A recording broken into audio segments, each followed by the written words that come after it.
Hello les rocks, j'espère que vous êtes solides. Moi je me porte à merveille et je suis plein de gratitude envers l'univers pour cette belle journée. Aujourd'hui on va parler de business. On va parler d'un business qui peut vous rapporter beaucoup d'argent et qui ne nécessite pas des fonds de démarrage très importants. Avant donc de vous présenter ce business, je vous invite à vous abonner. Ça vous permettra donc de découvrir d'autres idées parce que j'en partage quotidiennement. Enfin, je partage du contenu sur le business quotidiennement et sur le leadership, l'entrepreneuriat, le mindset, les soft skills, tout ce qui permet à chacun de rêver, d'oser, de créer, c'est-à-dire d'être rock et de prendre conscience de son potentiel pour l'exploiter au maximum. Alors, aujourd'hui, on va parler d'un business que vous connaissez tous, j'en suis certain, mais vous n'avez peut-être pas pensé à vous lancer dans cette activité ou alors vous avez peut-être surestimé ce qu'il faut pour démarrer. Il s'agit du business de la location événementielle, location de matériel événementiel. Tout le monde, tous ceux qui suivent cette chaîne ont déjà participé à un événement. Évidemment, notre vie est jalonnée d'événements et on célèbre les mariages, on célèbre les communions, on célèbre les anniversaires, même les événements moins heureux font l'objet de manifestations partout dans le monde. Mais en Afrique, c'est quasiment un sport national. Au Bénin, on appelle ça ago. Les fêtes, une certaine catégorie de fêtes. Je suis sûr que dans les différents pays africains, il y a donc des termes bien spécifiques pour pouvoir qualifier les fêtes que je qualifie moi d'intempestives parce qu'on en fait tout le temps. Donc laissez-nous en commentaire les petits noms. Comment est-ce qu'on parle de ces fêtes là où il y a beaucoup de consommation d'alcool, de nourriture et d'extravagance dans vos pays. Mais c'est pas le plus important. Ce qu'on veut voir aujourd'hui, c'est le potentiel business. Parce que si il y a un besoin, c'est qu'il y a une opportunité. Je vous invite à suivre attentivement le développement que je vais faire parce qu'il va être véritablement complet. On va parler du besoin, on va parler des difficultés que présente ce business, on va parler également des avantages, on va parler des clés du succès, on va parler des revenus qu'on peut espérer avec un investissement minimal. Donc suivez jusqu'à la fin, vous verrez, c'est assez complet et ça édifiera plus d'un. Alors, la première chose qu'il faut comprendre, c'est que on ne lance pas un business qui n'a pas un besoin. Et là, on va pas s'éterniser là-dessus. On est d'accord, le besoin existe, nous le connaissons tous. Le besoin, c'est donc, c'est un besoin social. Hein. Les êtres humains aiment se retrouver entre eux pour célébrer des événements. On l'a dit. Et en Afrique, c'est tellement fréquent qu'il y a là donc une manne à les saisir. Il y a déjà de nombreuses personnes sur ce marché-là dans le secteur, mais il y a encore de la place pour beaucoup. Combien il vous faut pour démarrer? Moi, je dis qu'on peut commencer avec pas grand-chose. Avec 500 000 francs, vous pouvez vous lancer. Et je vais vous le démontrer tout à l'heure. Évidemment, si vous avez plus de budget, vous allez démarrer, on va dire, avec beaucoup plus de puissance. Et ça va vous permettre d'avoir plus d'équipement et donc, voilà, de gagner plus d'argent aussi plus rapidement. Mais avec 500 000 francs déjà, vous pourriez démarrer et résoudre ce problème-là, qui est celui de la location événementielle, qui est celui, je veux dire, d'avoir à sa disposition du matériel pour une fête. D'accord? Moi, je connais pas les gens, en tout cas, il y en a peut-être, mais très peu, qui stockent chez eux du matériel pour faire des fêtes parce que même si ça arrive 2, 3, 4 fois, même 5 fois dans l'année, vous n'allez pas acheter des dizaines, des centaines de chaises que vous allez entreposer. Donc, les gens auront toujours recours à ce service. C'est pas un business qui va mourir demain. Quels sont les avantages de ce business? Premier avantage, je l'ai dit, on peut commencer avec pas grand-chose, petit budget, avec 500 000. Encore une fois, tous ceux qui sont sceptiques, je vous prie de suivre mon développement, vous allez comprendre. Avec 500 000, on peut démarrer et investir progressivement, réinvestir l'argent pour faire grossir le business et le développer. Il y a également un autre avantage, c'est que le marché est important puisqu'il y a une forte demande tout au long de l'année. Tout au long de l'année, il y a toujours des fêtes, quelles que soient les saisons. Évidemment, il y a des saisons avec des pics, mais toute l'année, il y a des fêtes. Après, quand vous prenez le mois de mai, par exemple, je sais qu'au Bénin, au Togo et dans certains autres pays de l'Afrique subsaharienne, au mois de mai, les pays en tout cas où il y a de fortes communautés chrétiennes ou catholiques, il y a les communions, par exemple. Il y en a beaucoup. Ailleurs, pendant l'été, comme on dit, hein, dans certains pays, il y a beaucoup de mariages. Donc, il y aura des pics. Mais toute l'année, vous avez des décès, vous avez des commémorations et vous avez donc des fêtes à tout va. Donc, la demande, elle est sur toute l'année. Vous avez également une forte demande sur tous les segments. Ça veut dire quoi? Ça veut dire que vous pouvez faire de la location de matériel de luxe si vous en avez les moyens. Mais pour ce que moi, j'expose ici, c'est-à-dire lancer le business avec un petit capital, vous pouvez, je vous assure, trouver des clients, même avec du matériel deuxième main. Regardez les bâches qui sont érigées dans les rues, dans nos pays, dès qu'il y a une cérémonie, dès qu'il y a une manifestation. Les chaises ne sont pas toujours neuves, ça dépend du budget des gens. Et justement, quelles que soient les couches sociales, il y a du budget. Les gens, ils se débrouillent, ils vont même s'endetter, je vous dis. Ce qui est une catastrophe. Mais puisqu'ils le font, pourquoi ne pas leur fournir ce dont ils ont besoin? Les gens vont jusqu'à s'endetter pour organiser des fêtes. Donc, même si vous louez du matériel pour des personnes qui ont, on va dire, des petits revenus, vous aurez de la clientèle. Et ça m'amène à parler d'un autre avantage, un autre point positif qui m'amène à justement présenter ce business, c'est que vous n'avez pas besoin d'avoir du matériel super neuf. Vous pouvez avoir du matériel deuxième main. Moi, je connais des gens qui achètent des barres de fer déjà usagées et qui les font, entre guillemets, retaper pour les utiliser comme structure métallique pour des bâches. D'accord? Vous avez un autre avantage, c'est qu'il n'y a pas de problème de recouvrement. Il n'y a pas de problème de recouvrement parce que c'est toujours upfront. En tout cas, moi, tous les prestataires que j'ai rencontrés, et j'en ai rencontré plusieurs puisque j'ai travaillé dans l'événementiel, j'ai une boîte de com où on a fait beaucoup d'événementiel aussi. Tous les prestataires que je connais, ils se font payer à l'avance. Donc, vous payez, vous avez le reçu, et on vient vous installer les bâches, on vous livre les chaises ou ceci ou cela. Donc, vous avez vraiment très peu de problèmes de recouvrement, sinon pas du tout. Vous avez également des frais publicitaires qui sont faibles. C'est-à-dire qu'en termes de marketing, vous n'avez pas beaucoup de travail à faire. Parce qu'ici, le bouche à oreille est véritablement puissant. Les gens viendront chez vous parce qu'ils ont appris que vous louez des chaises, vous faites ceci, vous louez cela, ou que vos produits sont de bonne qualité, que ce sont des produits propres, que vous avez un bon service client, etc., etc. Donc faites attention à ce point-là parce que autant le bouche à oreille est puissant, autant ça peut vous ruiner une réputation. Donc faites en sorte que ça vous serve plutôt que ça vous desserve. Et dernier avantage très important selon moi, c'est que c'est un business rentable où il y a des marges importantes. Si vous choisissez bien le matériel que vous allez acquérir, que ce soit des tables, des chaises, des couverts ou autres, si vous choisissez bien ce matériel-là, je vous assure que vous allez pouvoir l'amortir et récupérer de l'argent pendant longtemps. Je donne un exemple. Lorsque les gens cassent des chaises pendant les manifestations, le contrat est très clair. Hein. Vous cassez la chaise, si vous l'avez louée, ben vous allez payer. Ben oui. Donc, tant que la chaise n'est pas cassée, elle sera louée, relouée, relouée. À vous de ne pas casser les chaises lorsqu'elles sont stockées chez vous. D'accord? Et il y a donc tous ces avantages-là qui sont considérables selon moi. De l'autre côté, il y a aussi des difficultés. Et c'est important d'en parler. Parce que quand on analyse un business, il faut voir si ça nous correspond. Est-ce que les difficultés que présente cette opportunité sont des difficultés que je veux surmonter, que je peux surmonter, ou est-ce que je préfère regarder autre chose? Première chose à noter, la concurrence est très forte. Il y a vraiment partout, hein. Vous rentrez dans toutes les rues, j'exagère peut-être un peu, dans nos pays, vous verrez quelqu'un qui loue des chaises, qui en a quelques-unes chez lui. Il y a donc les gens qui font ça occasionnellement, il y a ceux qui le font de façon professionnelle et qui sont plus structurés, etc. Mais dans tous les cas, il y a une grosse concurrence. Mais la demande est très forte. Donc ça sert à rien de chercher des océans bleus tout le temps, comme on dit, c'est-à-dire des business où il n'y a pas du tout de concurrence, parce que ça demande souvent beaucoup d'efforts, ou beaucoup de moyens, ou de recherche et développement, etc. Il y a des business qui sont là, où il y a plein d'acteurs, mais il y a tellement de demandes que vous trouverez votre part. La deuxième difficulté à mentionner, c'est une difficulté liée à la logistique. Donc, quand vous vous lancez dans un business comme ça, vous devez pouvoir gérer l'entreposage. Où est-ce que vous allez stocker le matériel que vous voulez louer? Comment vous allez le convoyer vers les lieux où ces produits-là sont sollicités. Donc, comment vous organisez le transport, d'accord, l'installation, il faut rapatrier le matériel, etc. Donc, il y a ici une question logistique qui est importante. Vous avez aussi la maintenance, si je peux appeler ça, ou l'entretien du matériel. Donc, vous devez vraiment veiller à ça. Comme je disais, lorsque vous récupérez par exemple vos chaises et vous les empilez quelque part, faites en sorte qu'elles ne soient pas cassées, parce que si elles sont cassées chez vous, ben c'est une perte sèche. Si elles sont cassées sur un site, vous serez remboursé. Mais si c'est chez vous, c'est une perte sèche. Donc comment vous faites pour entretenir votre matériel pour qu'il reste, à défaut d'être neuf, qu'il reste en bon état et que vous puissiez véritablement l'utiliser à plusieurs reprises? C'est ça qui est important.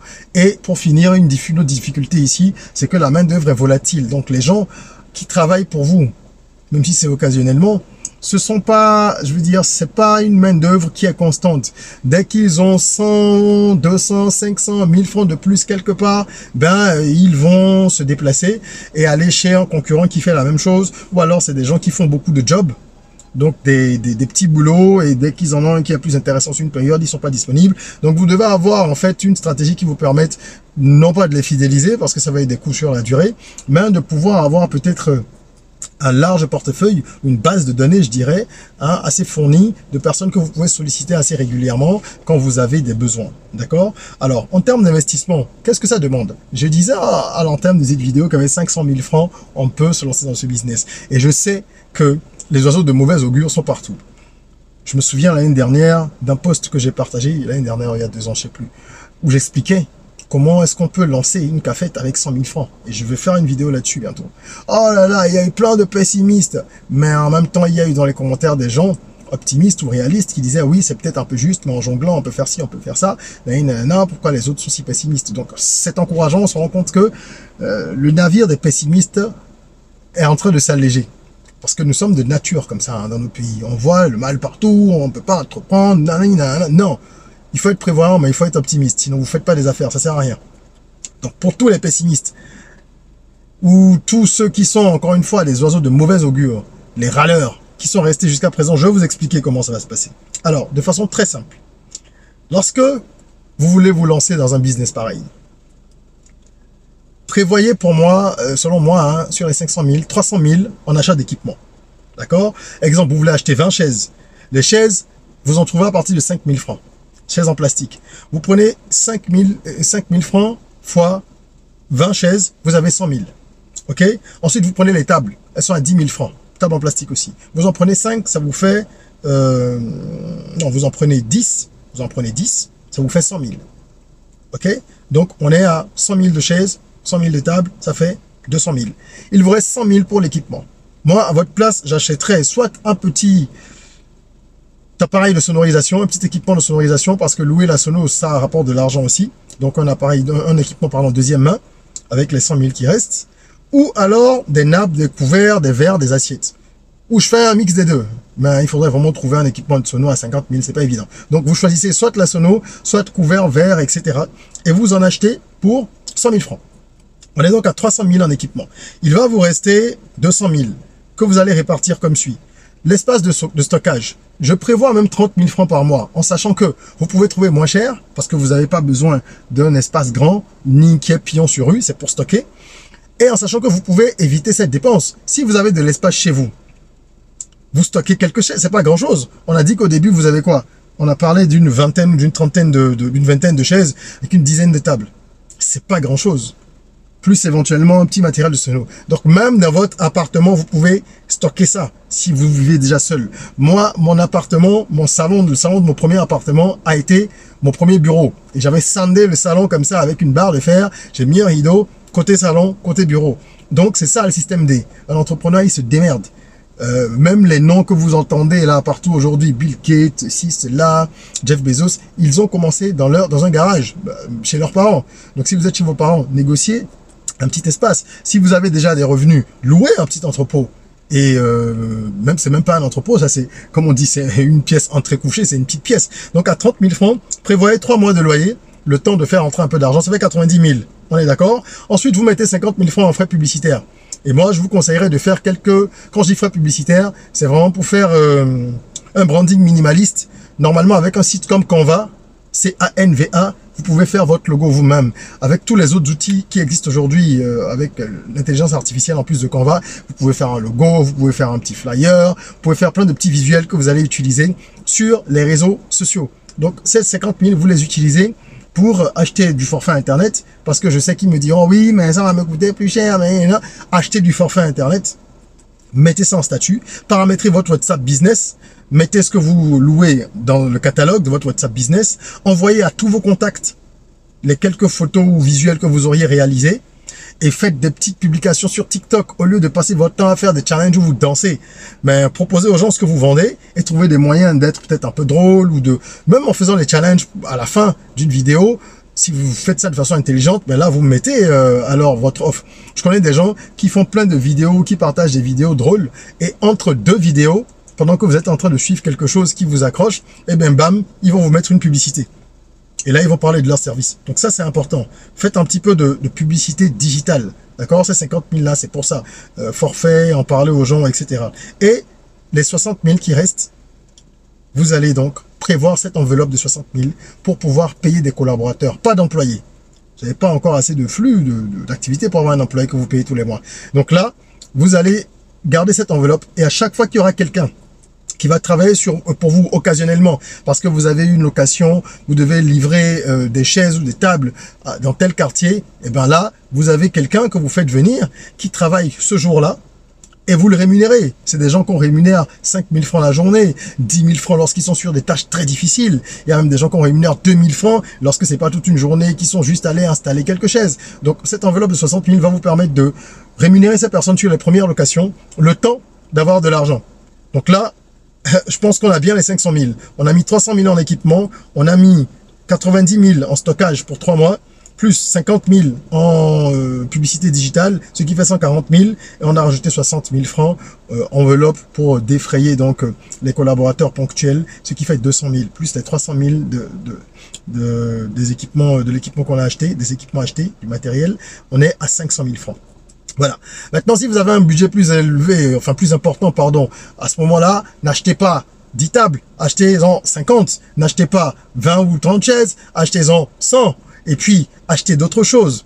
Achetez d'autres types également de matériel. Achetez une sonorisation qui est de plus qualitative. Investissez dans des volumes plus importants pour les produits et allez sur des choses qui sont moins fréquentes, telles que la PLV par exemple. La publicité sur le lieu de vente. Des roll-up. Vous pouvez avoir des roll-up que vous intégrez. Il faut essayer d'innover un peu. Comme ça, quand les gens font leur cérémonie, au lieu de mettre des bâches qui sont souvent vilaines, des bâches imprimées avec une créa de 1800, à ce moment-là, proposez-leur de mettre des roll-up avec le visuel de leur événement ou des choses comme ça. Donc, investissez davantage si vous avez plus de 500 000 francs. Estimation de revenus très rapidement. Moi, je vous dis très clairement que si vous investissez 500 000 francs, vous pouvez gagner 250 000 francs par mois si vous arrivez à louer votre matériel, ce qu'on a cité là, pendant 8 jours. Donc les tables, les 10 tables, les 20 chaises, la sono, etc. Si vous louez ça pendant 8 jours, faites un peu le calcul. Vous connaissez les prix. Vous savez à combien on loue ces choses-là. Les chaises à 500 francs minimum, enfin entre 100 et 500 francs, pardon. Après, les tables à 500 francs, parfois 1000 francs, etc. La sono autour de 20 000 jours. Pour les petites sonos avec un DJ. Donc, faites un peu le calcul, vous verrez. 8 jours de location par mois, vous avez 250 000. Si vous faites 15 jours de location, c'est-à-dire si vous parvenez à louer votre matériel la moitié du mois, à ce moment-là, vous vous retrouvez 500 000 francs par mois de chiffre d'affaires généré. Et là, les marges sont énormes parce que vous allez juste ôter le transport, le défraiement de la main-d'œuvre, comme je disais, etc.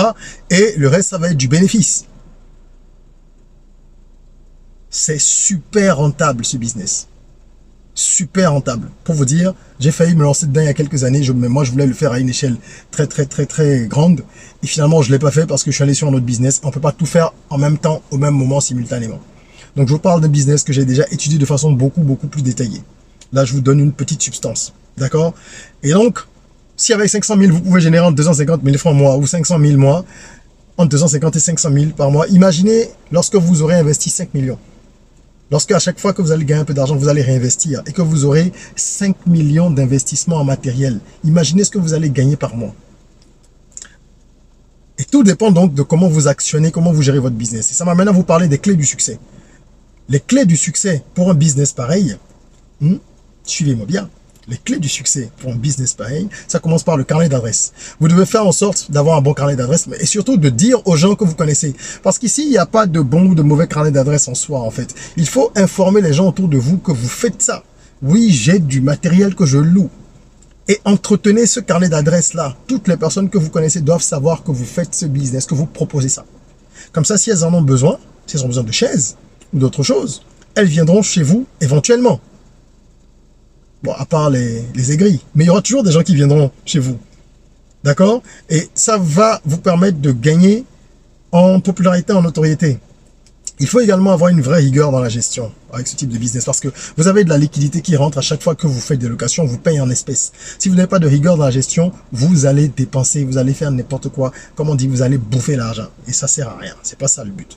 Après, faites également en sorte de connaître le milieu. Donc, parlez avec des gens qui sont dans le milieu de façon subtile avant de vous lancer ou étudier un petit peu ça pour connaître les subtilités. Comment ils font? Parce qu'ils ont des techniques pour gagner plus d'argent. Ils ont des techniques pour optimiser vraiment le matériel, optimiser les charges. Ça va venir avec le temps. Le plus important, c'est déjà la rigueur dans la gestion. Ensuite, vous devez avoir une bonne capacité à gérer les êtres humains, donc le capital humain. Parce que là, je vous assure, c'est pas évident. Les gens qui bossent pour vous, qui vont monter des bâches, qui vont déplacer des chaises, etc. Ce sont des gens qui sont difficiles à gérer. Et il faut savoir comment les prendre pour qu'ils ne vous escroquent pas. Bon, même si ici, c'est pas très évident de se faire escroquer, vous prenez l'argent vous-même, généralement. Mais pour qu'ils soient là à temps, pour qu'ils ne vous mettent pas en difficulté avec les clients, qu'ils soient corrects sur le site, etc. Et ça m'amène aussi à parler d'une autre clé du succès, le service à la clientèle.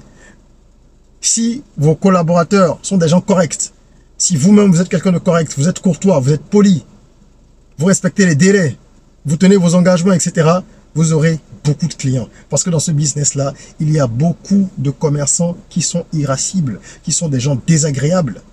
Et je vous parle en connaissance de cause. Je vous ai dit, j'ai organisé beaucoup d'événements. À Cotonou, par exemple, j'en connais plein. Je connais des gens qui sont vraiment, comme on dit, big size. Donc, qui font de la location XXL, quoi. C'est des gens qui ont des bâtiments entiers avec tout type de matériel. Et pour tous les standings, mais qui sont très désagréables. Des gens arrogants, désagréables, mais qui ont des clients parce qu'ils sont là depuis longtemps et ils ont de bons produits. Donc, imaginez quelqu'un qui a un service de meilleure qualité et des bons soft skills, donc un bon relationnel. Ça va vous rapporter énormément d'argent. Et ça va vous permettre de fidéliser la clientèle parce que c'est également une des clés du succès ici. Vous devez apprendre à fidéliser la clientèle absolument pour qu'elle revienne au lieu d'aller chercher à droite à gauche. Puisqu'il y a une concurrence forte, comment les gens, pourquoi ils reviennent chez vous? Autre point essentiel pour réussir dans ce business, réinvestir. Vous devez réinvestir ce que vous gagnez pour développer votre business. Acheter du matériel supplémentaire. Remettre les choses au goût du jour, avoir de nouvelles offres tout le temps, varier ce que vous proposez. Et c'est comme ça que vous allez grossir. Ce n'est pas en bouffant le capital tout le temps. Et dernier point essentiel au niveau des clés du succès, entretenir son matériel, faire en sorte qu'il soit toujours propre et que ce soit du matériel en bon état. Comme ça, les gens, ils ont du plaisir à venir chez vous. D'accord? Et pour finir cette analyse, je vais vous donner l'astuce rock, qui est en fait un élément pour se différencier. Parce que lorsqu'il y a beaucoup de monde sur un marché, il faut se différencier. Moi, je vous invite à avoir, par exemple, des tarifs préférentiels pour les œuvres caritatives ou les organismes caritatifs. Tout ce qui est ONG, associations et compagnie, faites-leur des petites réductions. Ça peut être vraiment pas grand-chose. Vous pouvez décider d'offrir, je sais pas, 5 chaises en plus. Ou alors de faire une réduction de 5%. Oui, c'est de l'argent, mais ça va vous permettre de fidéliser des gens, de vous positionner et de pouvoir grandir rapidement. Et la deuxième astuce rock que je vous conseille, c'est de proposer un service supplémentaire complètement gratuit, comme par exemple le graphisme. J'en ai parlé vite fait tout à l'heure, hein, très rapidement, j'ai survolé ça. S'il y a quelqu'un qui a un événement qui vous sollicite, demandez-lui s'il a déjà des visuels pour son événement. S'il vous dit non, proposez-lui alors de les lui réaliser gratuitement. Donc ça peut être le faire-part pour un mariage, pour un enterrement, ça peut être une invitation pour une soutenance, si la personne veut faire une fête. Et c'est pas vous qui allez imprimer, bien sûr que non, mais proposez justement de faire la conception graphique. Je vous dis, il y a plein d'outils qui vous permettent de faire des choses top, sans avoir à aller payer un graphiste. Et que lorsque vous aurez proposé ça en bonus, le client sera content. Et il peut maintenant vous demander si vous faites l'impression, si vous pouvez vous charger de l'impression. Et là, vous dites, ah oui, mais ça, ce serait facturé. Et donc ça, vous allez faire imprimer, vous allez marger. Vous faites 500 cartons d'invitation, vous gagnez 25 francs sur un carton. Faites le calcul. C'est des milliers de francs en plus, à chaque fois.